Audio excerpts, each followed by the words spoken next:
Amigos, amigas de la comunidad, hemos platicado con ustedes sobre diferentes cárteles de la droga, sobre sus herederos, sobre sus protagonistas, sobre las narrativas que existen alrededor de los mismos. El cártel de Jalisco, Nueva Generación, que en los últimos días ha sido nuevamente noticia por el tema de Don Rodo, el hermano de Nemesio Ceguera, pero el cártel de Sinaloa entraña un interés muy particular por lo longevo que es y por los vínculos que históricamente ha tenido no solamente con autoridades de nuestro país, sino también con autoridades norteamericanas, perfectamente comprobables.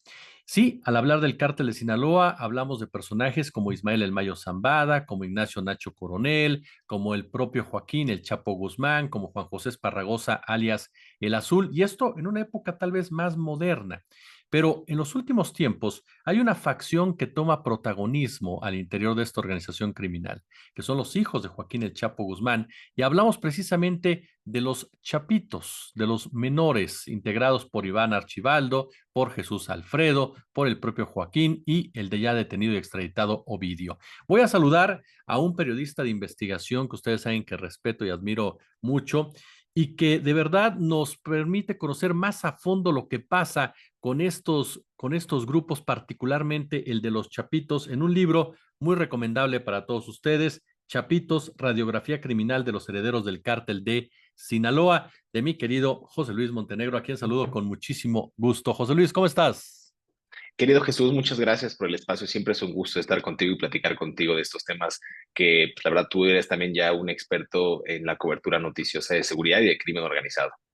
Oye, querido, pues yo lo primero que te pondría sobre la mesa, ¿por qué los Chapitos? ¿Por qué indagar detrás de este grupo que mucha gente los ubicó después del Culiacanazo, pero que a final de cuentas pues tienen toda su vida metidos en el crimen organizado desde el punto de vista familiar y profesional, si lo llamamos así?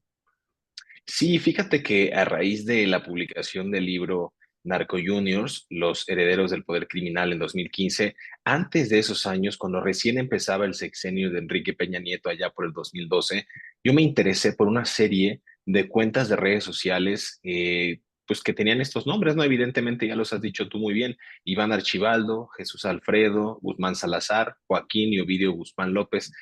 Al tener el apellido Guzmán y ostentar parte de esta dinastía criminal, yo me di a la tarea de emprender esta búsqueda de las cuentas de redes sociales, de saber cuáles eran sus actividades criminales, qué vínculos tenían con el crimen organizado, o en específico con el cártel de Sinaloa, cuál era la guía que iban a seguir una vez que su padre fuera, como lo vimos, capturado e inclusive en el peor de los escenarios, pues extraditado. Entonces yo me di a la tarea de anticiparme a esa herencia que se iba a avecinar, porque ellos ya en ese momento, cuando tenían entre 28 y 35 años de edad, estaban dominando piezas dominantes al interior de esta organización, Jesús. Para mí era muy importante detallar cómo se exhibían en estas plataformas, pues portando armas de lujo o con diamantes, pues comprando o teniendo en sus patios traseros de sus viviendas panteras, leones, tigres, ¿no? Estos animales exóticos.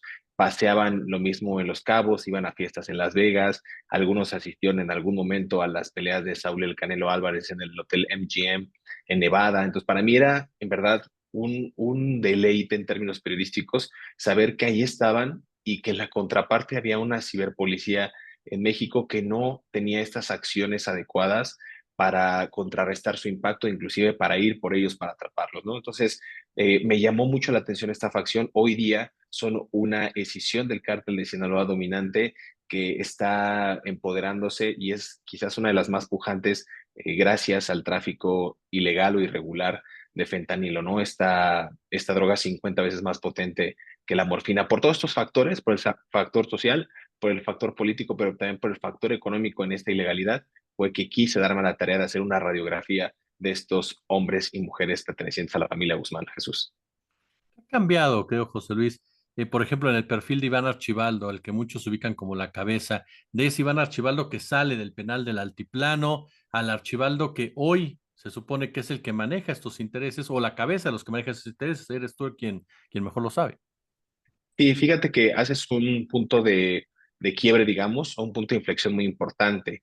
Cuando él sale del penal del Altiplano, recordemos que fue por allá de los 2000, este hombre pues tiene en ese momento el perfil de un chico rebelde. Hay un caso muy emblemático que narro en el libro, el asesinato de Christian Page, una ciudadana canadiense que llegó a Guadalajara a estudiar, donde Iván Archibaldo presuntamente habría cometido el asesinato de ella simplemente porque ella no quiso acceder a su petición de irse en su vehículo, inclusive que él la pretendiera, ¿no? Es uno de los episodios más álgidos de la vida de Iván Archibaldo que al día de hoy lo persiguen. Entonces era ese chico avesado a las fiestas, a consumir alcohol, en algún momento también consumió sustancias tóxicas, se sentía intocable tanto en Guadalajara como en Guadalajara, Jalisco, como en Culiacán, en Sinaloa, porque era el hijo de Joaquín El Chapo Guzmán. Eh, Pude platicar con fuentes al interior del cártel de Sinaloa, unos personajes que ya están del otro lado de la frontera como testigos protegidos, que hablaban y hacían la comparativa de que Iván Archibaldo, por ejemplo, siempre fue un junior del narco, en comparación con Damaso López Serrano, el mini licenciado, que con el liderazgo de su padre, pues él iba y se metía a la zona de conflicto, ayudaba a las personas a hacer los cargamentos, ¿no? De droga, se enfrentaba mano a mano con el ejército mexicano. Entonces, a diferencia de él, Iván Archibaldo, Jesús Alfredo, Joaquín y Ovidio Guzmán López tuvieron a bien, pues tener este respaldo ya o este camino pavimentado, si queremos llamarlo así, en la carrera delictiva. Hoy día, Iván Archibaldo es un jefe criminal, es una persona que ya tiene un respaldo económico, político y social que le permita a él navegar en cualquier tipo de estado de la República Mexicana sin que le suceda nada. Es un verdadero capo. Muchos no lo creen o no lo creerían, pero es este personaje que lo mismo puede estar en este momento en Culiacán, Sinaloa, que en la Ciudad de México haciendo negocios para cerrar tratos en el ámbito delictivo. Entonces es un personaje sigiloso, es un personaje que tiene buenas conexiones en la política, pero también es un personaje que tiene mucho poder. Ya lo demostró en el primer Culiacanazo y en el segundo Culiacanazo, Jesús. ¿Cómo creció con esas relaciones políticas? ¿Las hereda de su padre o él mismo las comienza a trabajar o ellos mismos? Yo creo que se construye, ¿no? Así como las relaciones sentimentales se construyen con el tiempo, yo creo que las relaciones políticas amañadas en este denominado narcoestado también se hacen a través de la relación pública que tiene el narco con los políticos, ¿no? Pero también hay una relación simbiótica y creo que tú lo has documentado muy bien y lo has dicho muy bien en foros pasados, que el narcotráfico pues no tendría razón de ser sin el poder del Estado, sin la necesidad del Estado de poder también tener esos incentivos económicos que da el narco para financiar campañas políticas, para promover programas sociales o simplemente para mantener quieta una ciudad. Recientemente, en la presentación de mi libro en Coyoacán, en la Ciudad de México, Ricardo Ravelo, un gran amigo y experto en temas de seguridad, decía, yo creo que lo que pasa con el cártel de Sinaloa y en específico con la decisión de los Chapitos es que lo más correcto que ha hecho el gobierno, entre comillas, digamos, ha sido dejarlos operar, ha sido dejar que crezca el cártel simplemente para pacificar el país. Y yo no lo veo nada descabellado. No es que estemos generando una apología del delito, pero creo que el hecho de que el gobierno haya permitido que los chapitos operen libremente, que permanezca prácticamente una oficina gigantesca de estos personajes en la Ciudad de México como si fuera una cadena de restaurantes, eso te habla también de la complicidad de los gobiernos locales, estatales e inclusive trastocando estos niveles federales. Entonces se construyen, yo creo que se construyen y se va amañando cada vez más el sistema. ¿Hay diferencias en las personalidades de entre ellos cuatro? Hay una parte de tu libro que me llamó mucho la atención, querido, en donde hablas el ejemplo del padre, la sangre llamaba, es decir, ellos ya tenían esa inclinación, pero me imagino que cada uno de ellos tiene una personalidad distinta. Totalmente, totalmente. En algún momento recordemos que Ovidio Guzmán no quería dedicarse al tema del crimen organizado, ¿no? Era un personaje que le gustaba andar a caballo. De hecho, la forma en la que él vestía hasta hace unos años era la de un simple vaquero, campesino, ¿no? Como lo quieran denominar. Le gustaba ponerse un sombrero de paja, andar a botas, a caballo. Él tenía cabezas de ganado, le interesaba más el tema de los ranchos, ¿no? Tener esta producción pues de carne, de leche, de huevo. No era un personaje avesado a los temas criminales, pero yo creo que la infancia es destino también, Jesús. Si tienes un apellido Guzmán y tu padre se dedica a eso, ¿no? Tu abuelo se dedicó a eso, tu tío se dedica a eso, ¿no? En el caso de Aureliano Guzmán lo era el guano, pues yo creo que lo más factible es eso, en las zonas serranas, recordemos, en Sonora, en Chihuahua, en Durango, en Sinaloa, pues muchas de las comunidades que se ven afectadas por el crimen organizado, pues las orillaron a esas actividades por la propia necesidad. Hay gente que no sabe hacer otra cosa y que no hay otra actividad más que la pizca de amapola, ¿no? Y la siembra de marihuana, y a eso se dedican a vender sus propios cargamentos. Entonces, hay gente que ha estado en la sierra que se indigna cuando el ejército va y les quema sus plantíos porque es de lo único de lo que viven, ¿no? Entonces, también esta parte de las actividades es lo que ha permitido que las personas sobrevivan.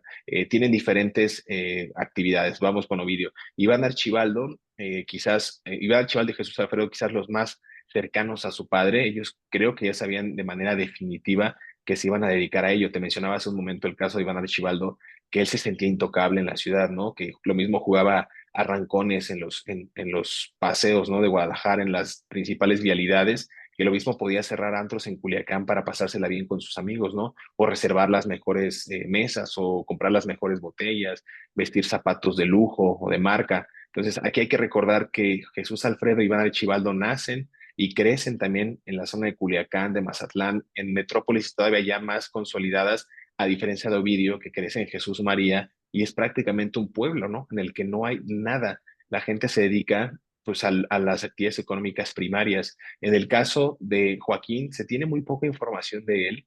Se sabe que es una persona muy tranquila, de una mente muy estratega, que trata siempre de dar consejo a sus hermanos, ¿no? A diferencia de Iván Archibaldo y Jesús Alfredo, que por la misma dinámica criminal y los enfrentamientos que han tenido se han vuelto mucho más violentos con el tiempo. ¿Cómo los ve la gente, querido José Luis? Porque a final de cuentas, como bien dices, hablamos de una familia que tiene toda su vida en Sinaloa, y en estos lugares donde fue creciendo la familia Guzmán, pues son lugares en donde todo mundo se conoce. Lo vimos ahora con el fallecimiento de la matriarca, en donde llegaron de todos lados y en donde había gente temerosa de que ese fallecimiento pudiera generar un enfrentamiento incluso entre sobrinos y tío y demás. ¿Cómo ve la gente a los chapitos? ¿Cuál es la imagen que ellos tienen de estos personajes? Yo creo que ciudades como Jesús María, como Culiacán, como Mazatlán, en Sinaloa, en regiones como Tamazula, ¿no? En Durango, esas zonas viven el peor grado de la violencia, Jesús, que es el silencio. Cuando una zona no logra tener pues negocios que sean fructíferos, que las escuelas tienen ciertos días de toque de queda, que los establecimientos tienen que pagar cierta cantidad de dinero por cobro de piso o extorsión. Cuando hay zonas así, se habla de un control total y absoluto de las bandas del crimen organizado. Creo que la gente tiene este miedo y como lo menciono en el libro, existe una pax narca, ¿no? Donde parece que no pasa nada, pero pasa todo, porque ellos lo controlan todo, en todos los sentidos ellos controlan todas las áreas productivas del Estado, ¿no? En materia política, económica y social, inclusive si nos vamos en lo político y lo electoral.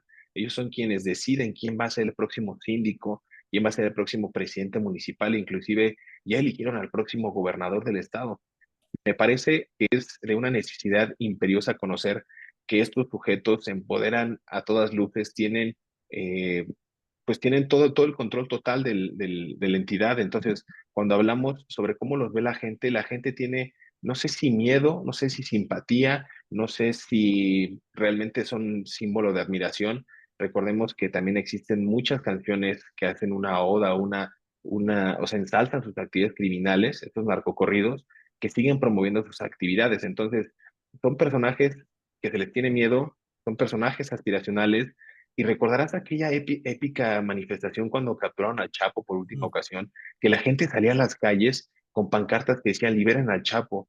Mucha gente dijo que eran personajes o ciudadanía vendida, ¿no? Que les habían dado algo para que salieran a las calles. Yo creo que no, es un sentimiento genuino también, porque la gente está muy desencantada con la política. Y si el narcotraficante, como esta organización Los Chapitos, cada 10 de mayo, cada día del niño, cada Navidad o cada que pasa un desastre, son los primeros en ayudarlos, aunque sea con estos métodos cortoplacistas, ellos siguen ganando puntos. Entonces, si ellos construyen hospitales, si construyen escuelas, si construyen caminos, le siguen ganando terreno el crimen organizado le sigue ganando terreno al gobierno. Entonces, creo que es una mezcla de todo, entre miedo, un mal necesario, pero también un tanto la admiración de la juventud hacia estos capos.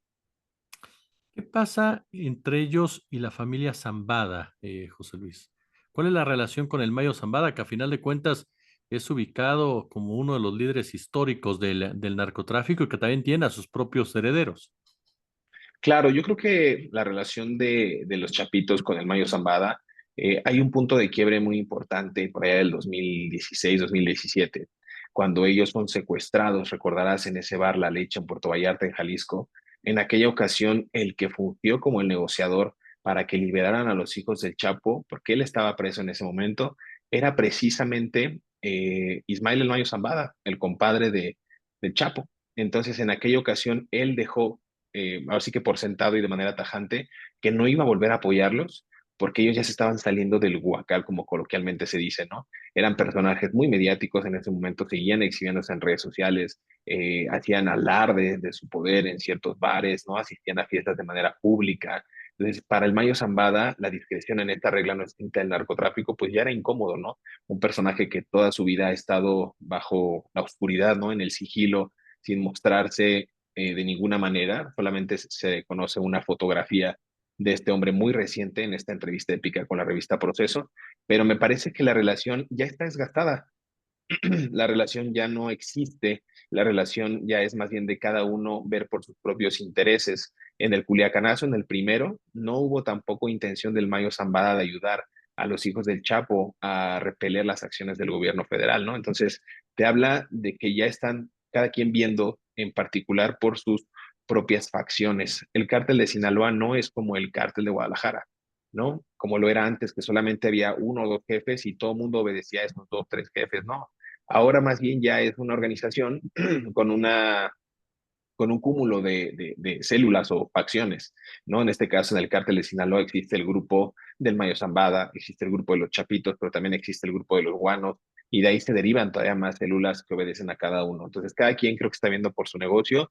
No hay una disputa frente a frente con Mayo Zambada, por ejemplo, como sí lo hay con su propio tío, ¿no? Lo vimos recientemente, los Chapitos contra los Guanos en este secuestro masivo en Sinaloa. Entonces, hay diferentes momentos de la historia del narco que te hacen creer que podrían estar en disputa, pero al menos estas dos decisiones, los Zambada con los Chapitos, no han tenido un enfrentamiento directo. ¿Ellos ven al Mayo como tío, como padrino o de plano ya no lo ven ni siquiera como una referencia? Yo creo que ya no lo ven como referencia y esto obedece claramente a sus intereses, ¿no? El que ellos quieren crecer y avanzar en el mercado de las drogas. Yo creo que más bien ellos están viendo en este momento por consolidar a los Chapitos como el cártel, ¿no? De México. Yo creo, finalmente, el tema empresarial de esta facción. ¿Cómo lo definimos? ¿Cómo lo describes yendo a las estructuras del mismo? ¿Cómo opera? ¿Como una empresa? Totalmente. La decisión de los Chapitos es como un McDonald's. La verdad es que es como un McDonald's. Tiene una central o una empresa matriz en Sinaloa, pongámoslo así, y tiene franquicias en todo el mundo. La empresa criminal de los Chapitos ya ha pues llegado a niveles insospechados y también a regiones inusitadas, ¿no? Lo mismo puede estar trayendo precursores químicos de China para elaborar fentanilo, que lo mismo puede establecer negocios y contactos en Los Ángeles, California, o en Illinois, en Chicago, en Nueva York, para afianzar sus cargamentos que ellos fabrican en la Sierra Sinaloense, ¿no? Entonces, creo que ahí el mercado es internacional ya, los métodos de trasiego han sido tan sofisticados ya durante mucho tiempo que ellos han encontrado la manera de seguir creando formas creativas de alcanzar a los consumidores finales, ¿no? Evidentemente es un mal necesario porque si no existiera esta demanda de estupefacientes, pues evidentemente ellos no estarían tratando de satisfacer la oferta, ¿no? Es una relación bastante dañina, pero creo que el cártel de los Chapitos en el próximo sexenio podría vincularse ya como una de las organizaciones más fuertes porque ha sido un poco intocada, ha sido consentida del gobierno por estas visitas que ha tenido el presidente López Obrador a las regiones de Sinaloa. Me parece que ha sido una de las entidades consentidas, ¿no? Cuando ha habido conflictos armados o enfrentamientos entre ellos, el gobernador Rubén Rocha Moya ha hecho caso omiso, el ejército no ha emprendido acciones tan concretas para contrarrestar la criminalidad y lo que te decía hace un momento, ¿no? El Estado vive bajo una indefensión y bajo un silencio bastante extraño. Entonces yo creo que la dinámica criminal se torna álgida y va sobre ese sentido, ¿no? Sobre una empresa criminal que se está empoderando a todas luces, que satisface una demanda de nuevas drogas y que en este momento que estamos platicando tú y yo seguramente ya están pensando en cómo cocinar la siguiente. José Luis Montenegro, periodista, de verdad te agradezco muchísimo estos minutos y a toda nuestra comunidad, échenle un ojo a Chapitos, radiografía criminal de los herederos del cártel de Sinaloa. Aquí lo tiene. Mi querido José Luis, un verdadero placer platicar contigo. Gracias, Jesús. Te mando un gran abrazo y a tu audiencia, muchas gracias. Pueden encontrar el libro en versión digital también. En Amazon lo pueden comprar. Está en formato impreso en todas las librerías del país y a quienes gusten del formato de audiolibro también está disponible en las plataformas.